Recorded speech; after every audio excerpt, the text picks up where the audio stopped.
influential is what they decide not to cover.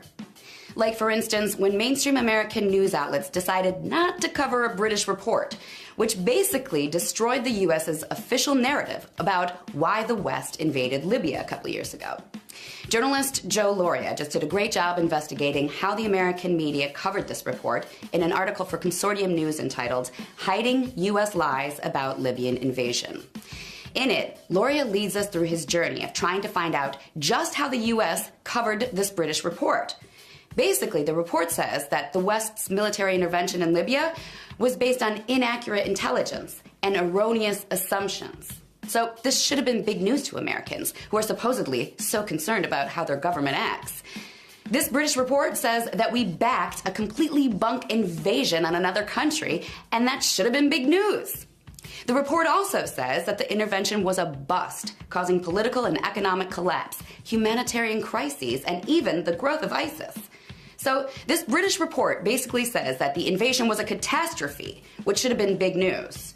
Not only did we back an invasion into a country for the wrong reasons, but it helped grow ISIS, supposedly our biggest threat. So it's crazy that Lauria's article basically shows that the US media completely ignored this British report altogether. For his article, Lauria did a lot of searching through archives. He looked through the Washington Post to see if they covered the damning report, but couldn't find one article about it. Same thing for the LA Times. He found one article from the New York Times about the report, but it was out of their London bureau, not New York, and it entirely blamed the Brits and the French, leaving out any US blame entirely. Lauria found very few articles from mainstream news outlets about this British report in his extensive search, and most were out of foreign bureaus or scrubbed America's responsibility from the report altogether.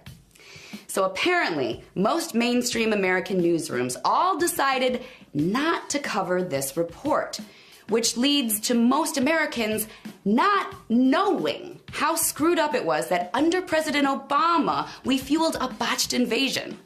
So that's exactly why what the media doesn't cover